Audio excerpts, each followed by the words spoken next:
Hi, everybody. I'm Richard Sher, and it's time to square off this week's panel one-on-one. Attorney Tonya Bana and super talker Dan Joseph. Breaking news midweek as Donald Trump's 2020 election interference case is put on hold while the former president pursues his claims that he is immune from prosecution. In a surprise move, U.S. District Judge Tonya, in a three-page order, paused any further proceedings that would move this case towards trial or impose additional burdens of litigation on the defendant. What do you think about this, Dan? Start us off. Well, obviously, President Trump and his team are doing anything they can to delay this trial as long as they can. I think if they could delay it for, 4 years, they would be willing to do that. But I find it really, really interesting. I tend to believe that Trump is in trouble, that he is in trouble legally speaking.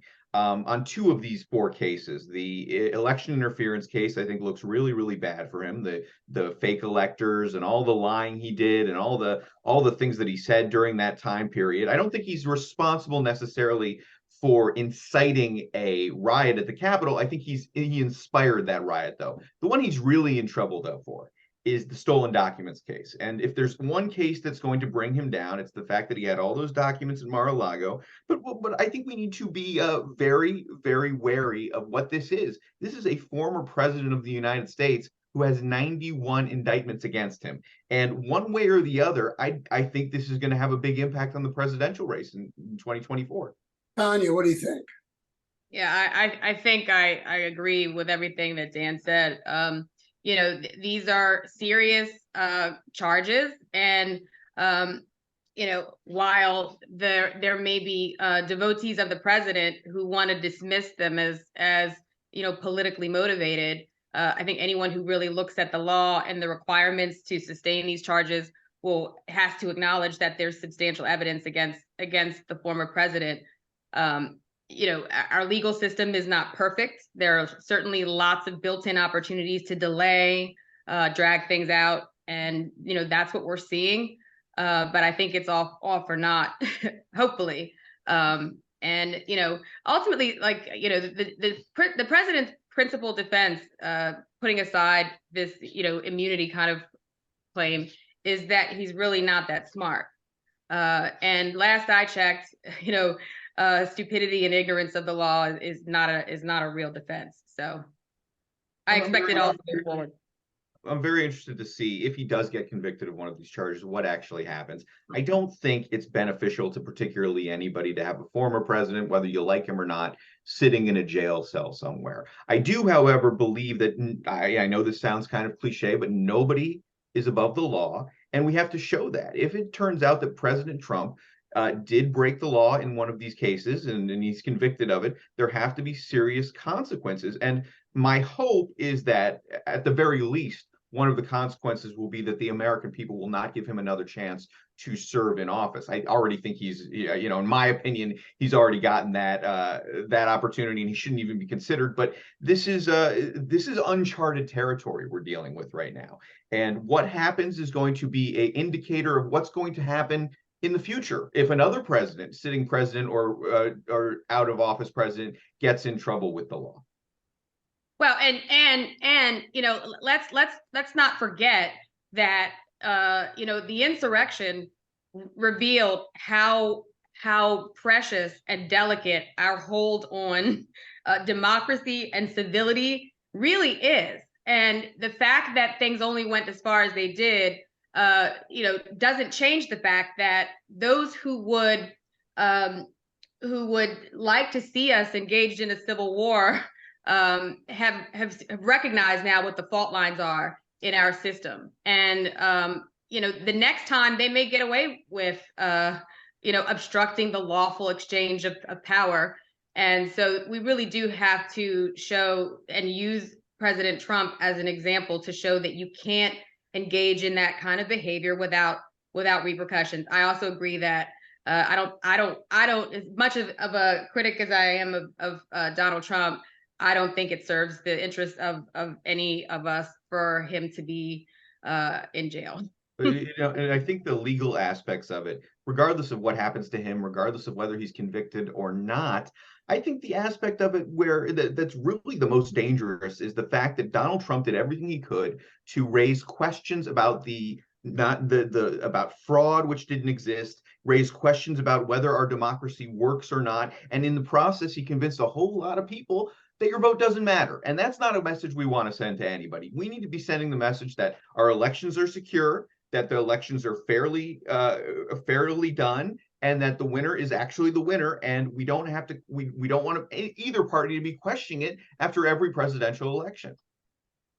Can't have the loss of faith. Also breaking from the Capitol, where the Republican House, by a 221 to 212 party line vote, authorized the impeachment inquiry into President Joe Biden, even though the investigation has yet to produce any evidence of misconduct by the president. What do you think is going on here, Tonya? And this is forgive me, this is relating to Hunter Biden's use of the power of the office of his father's office to line his own pockets. Look, I think everything that actually, if there is in fact the appearance of impropriety, it's worth a further investigation. And I don't know this extent of the evidence or lack thereof that the president or the current president was aware of what his son was doing. But I don't necessarily, you may be surprised to hear this, but I don't necessarily think that a closer look at all of this is not in order.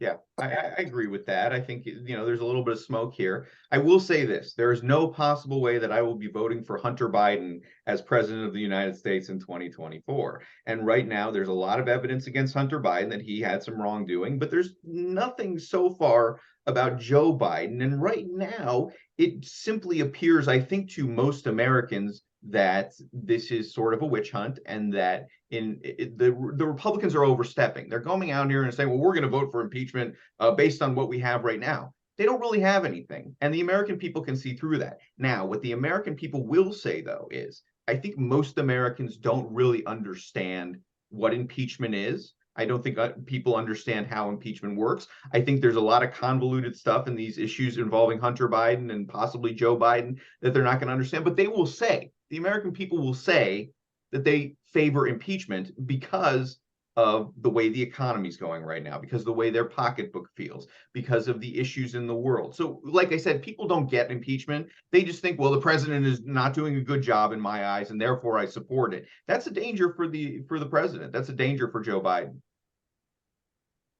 Well, I mean, can I just push back a little bit? I mean, I think, we have now had enough experience in modern times with impeachment that I think most people who are paying any attention understand that there's a process to charge and investigate, and there's a question of whether or not the president is convicted. So I think people understand that. I would like to think that they're not conflating a general dissatisfaction with other aspects of the president's performance with the issues that would be involved in impeachment proceedings. Of course, maybe they are. But I do think that it is beholden to people in positions of power, whether they're in the White House or the Supreme Court, to avoid even the appearance of impropriety. Because there is too much influence, and there is too much influence peddling that goes on. And so in that respect, again, I'm not saying that I think that impeachment proceedings are appropriate here, but if in fact there is any evidence that President Biden allowed this kind of misuse of the appearance of power and influence, then that's something that should be looked at. Well, Joe Biden said, quote, instead of doing anything to help Americans live better, they, the Republicans, are focused on attacking me with nothing but lies. Are they lies in your opinion, Dan?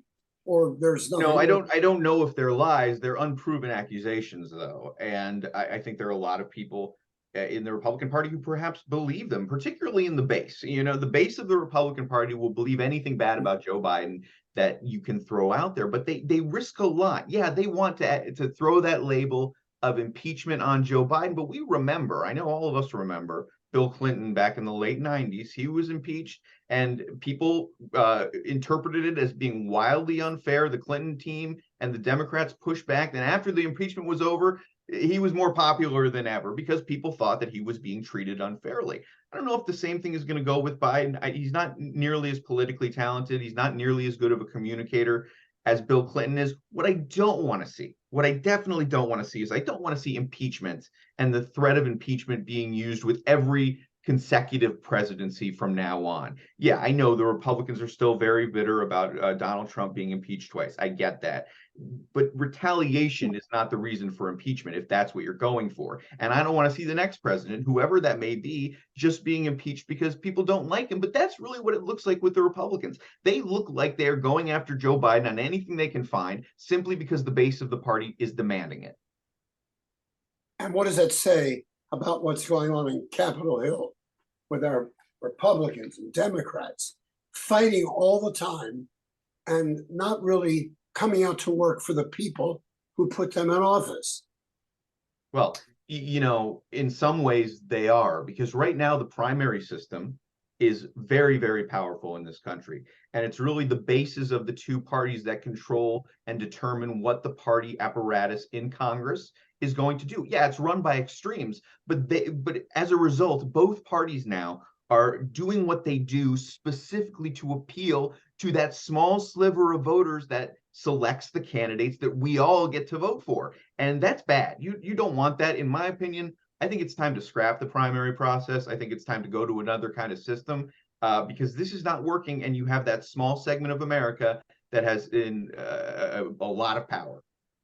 Yeah, I agree. I think there is a need for election reform, absolutely. And I think that we're stuck, we talk about the impeachment of President Clinton. And I mean, I'm not a political historian, but in my lifetime, it seems that was the start really of this brand of divisive tribalist kind of politics that we can't seem to break free from, even enough to find consensus on things that you would think most reasonable people could agree on. And who's losing is, average Americans, while our elected officials are fighting over these kinds of ancillary things. I mean, while I think, yeah, if President Biden allowed influence peddling, it should be addressed. But do I think is that like a top priority with everything else that's happening in the world? Absolutely not. There's far too much happening that really impacts the day-to-day lives of Americans that should be at the top and the forefront of what our elected officials are doing,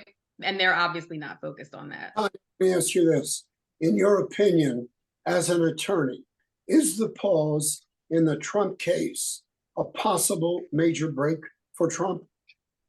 I don't think so. I don't think so. As I said at the outset, there are all kinds of tactics and maneuvers that our legal system affords the parties, and and that are outside the control of the other parties, and to that system in the process. So no, I don't think it should be viewed as any kind of significant development favorable to former President Trump.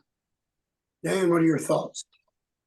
Well, I think the thing about these indictments is that there are four of them. There are four different cases that Donald Trump is having to deal with. It's hard to keep track of them. And I think, with all the different lawyers he has, with all the delay tactics that he's trying to use, I think it's going to be very, very difficult for the former president and his attorneys to actually navigate all of this. And at one point or another, one of these cases is going to, I think, sort of blow up in terms of the importance of it to the Trump team, in terms of the consequences, the potential consequences to the Trump team. And that's going to become the focus. Now, the other part of this is, of course, the base of the Republican Party, and whether or not these cases, these indictments, are going to matter to them when they go and vote in the primary. And I think that's the saddest thing about that.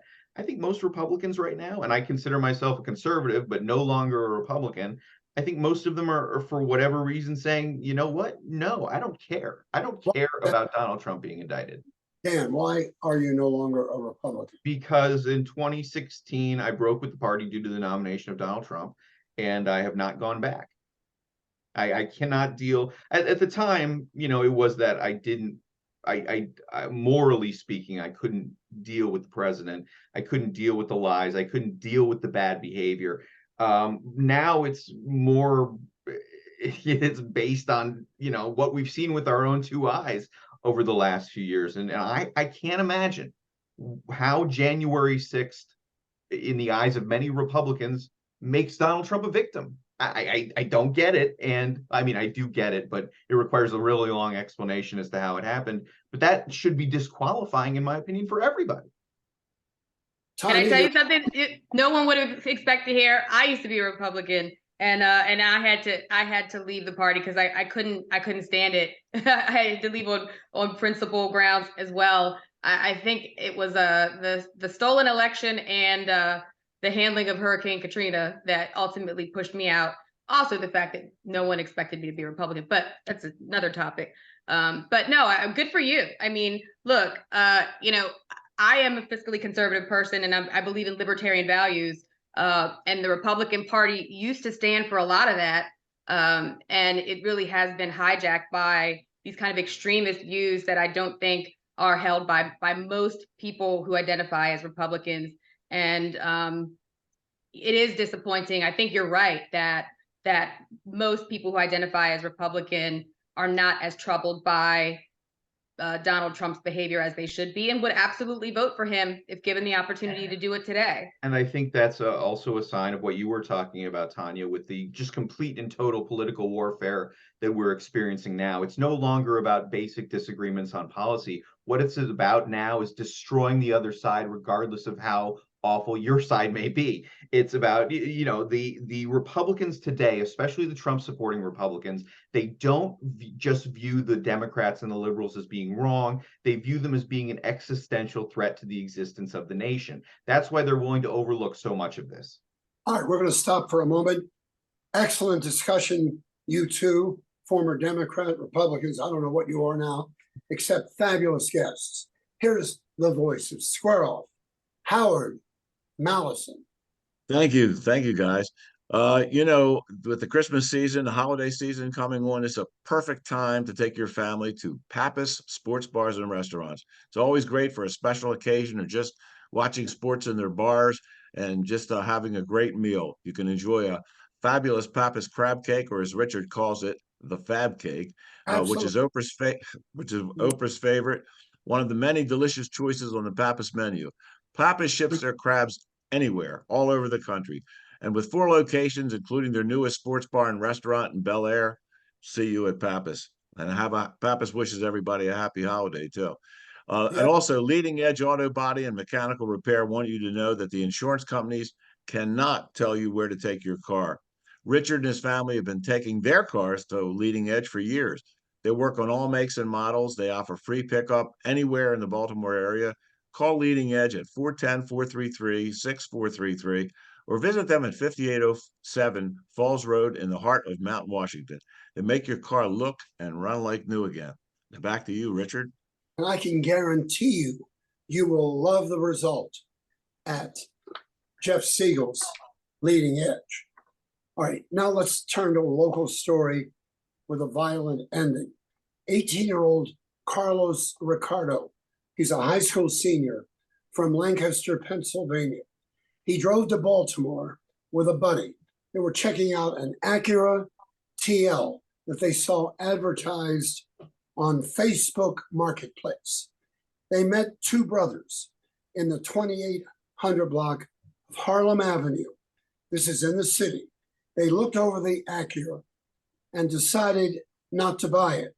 And as they started back to Lancaster, shots rang out. Ricardo was hit in the head, rushed to shock trauma where he died. His friend grabbed the wheel and crashed.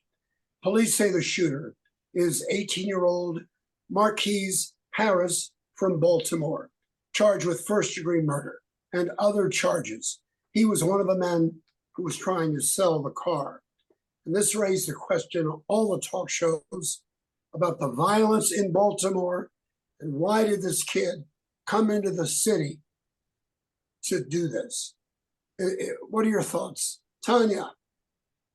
Well, I live in the city. I've been living in the city for a number of years now. I love my neighborhood.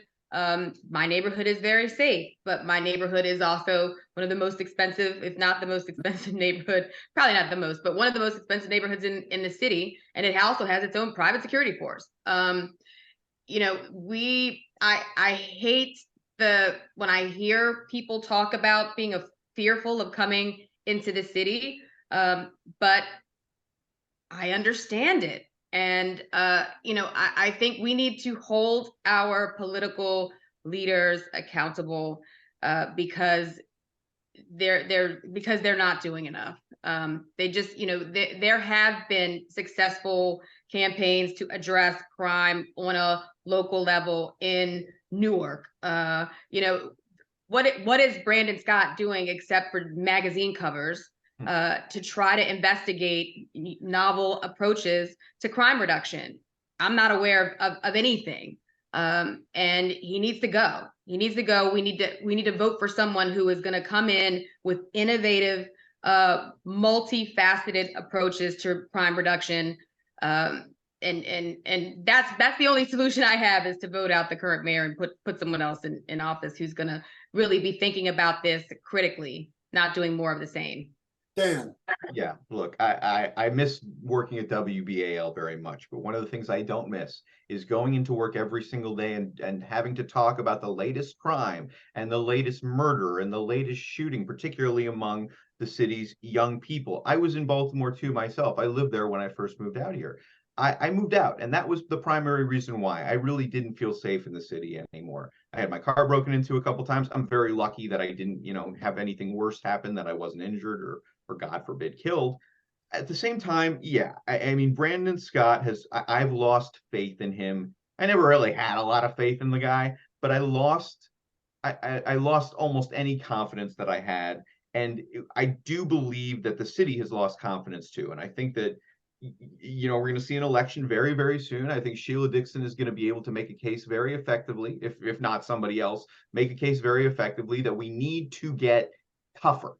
We need to get more serious. And I think that's going to be a very, very effective message. I think what you've seen, not just in Baltimore City, but with the crime spike and the homicide spike, particularly all over the country, is I think people have lost faith in the progressive approach, the super progressive approach, the prosecutors who are on prosecuting, the focus on things like guns rather than things like the actual criminal activity, the criminals getting out of jail when they shouldn't get out of jail. I think that's a trend, not just among people who consider themselves moderate and conservative, but people who consider themselves liberal Democrats too. They see it and they say, this is completely unacceptable. And as a result, I think what you're going to start seeing is you're going to start seeing more of those mayors with the progressive anti-crime mindset being booted out of office. You agree with that, Ton? Well, I mean, on the one hand, I hope not. I mean, I consider myself progressive, but I think it's possible to be progressive and also to be tough on crime. You can have both the carrot and the stick. When I see an 18-year-old who's willing to do something that could potentially ruin their life, it's hard not to assume that there's a lack of hope, an opportunity or perceived opportunity, a lack of access or perceived access to other to productive ways of participating in society, when you're just willing to throw away your future like that, and to throw away someone else's future like that. And that's as big a part of the problem as the perception that we're not tough on crime. And so, we have to be addressing the issue from both sides. And I don't want us to lose track of that. But Brandon Scott has certainly not conveyed the crime is a big deal to me and we're going to be tough on crime message at all. And that definitely is not helping. But what's so terrifying about this particular case is the fact that this sounds like a way that these kids were using to solve a problem, solve something that should have been a personal beef. Now, I tend to believe that much of the violence that happens in Baltimore City is organized crime, is the drug trade, are things like that. But we do have an issue with young people in particular not knowing how to solve their problems, not knowing how to solve petty beefs.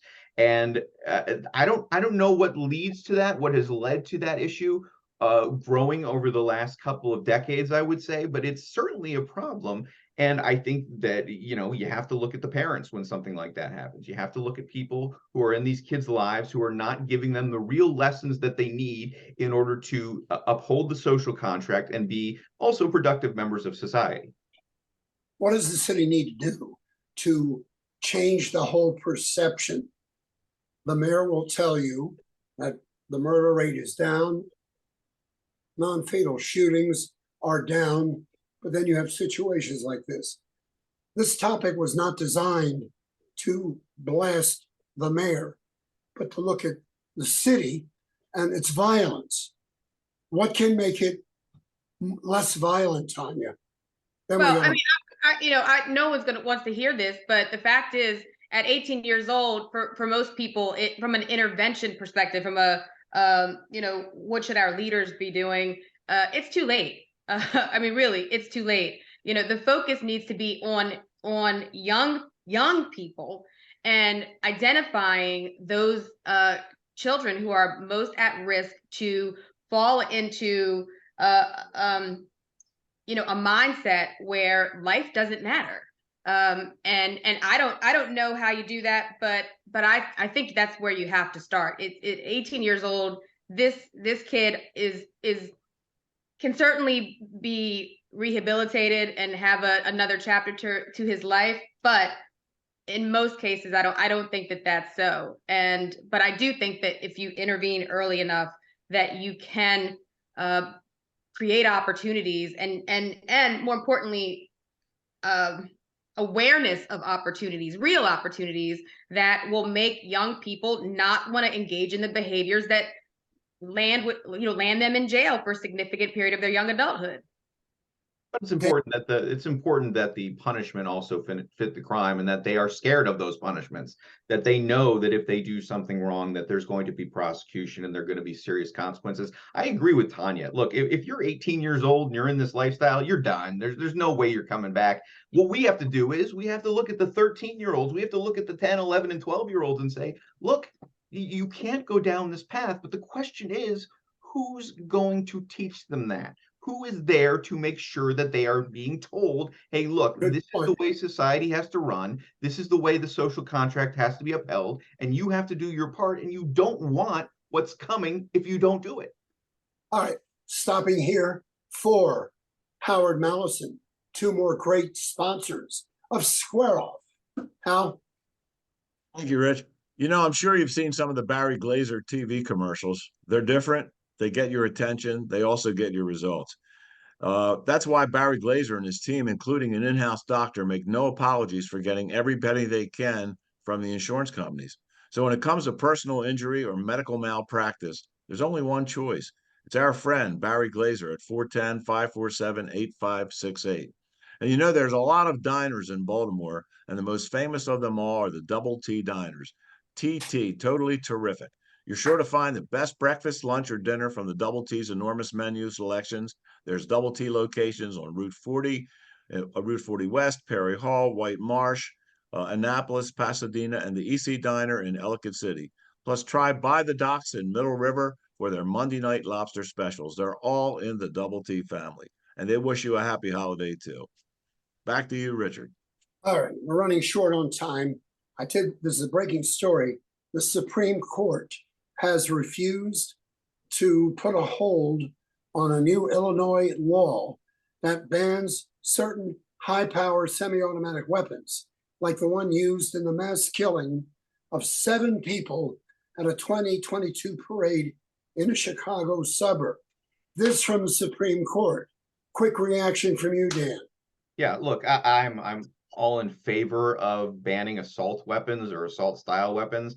Don't think there's really any need for people to have them. But at the same time, I'm sure that this decision by the Supreme Court, I haven't looked deeply into it, but there's probably a lot of legalese in there. There's probably a lot of reasons why they decided not to take this case up that don't involve their actual beliefs on guns. People have the right to own a handgun. That's my belief, and that should not be infringed. But when you're talking about these high-powered assault rifles and AR-15s, it's time for them to go. Ton? Yeah, I think it's a good sign. And you know, I don't think that there's anything wrong with restrictions on the type of firearms that the military use being readily available to average citizens. You know, we own guns. We are not you know, opposed to people, you know, being able to have, you know, reasonable access to guns. But yeah, I don't think this law was overly burdensome on people's Second Amendment rights. And I think that the Supreme Court's decision, to some extent, I think you're right that there's probably something specific about it that made it not a good vehicle to take a stand for the Second Amendment. But I think it's a good result. Tonya and Dan, I want to thank you both wholly because we're very long on time. So let me say this. We've had a lot of positive reaction to one-on-one square-offs where one person opposes another. Today, however, we were surprised that our conservative and our liberal agreed on everything, almost. But anyway, our audience liked it, and we're glad to see that. And thank you all for watching. We'll see you next time when once again we square off at squareoff.net. Bye-bye.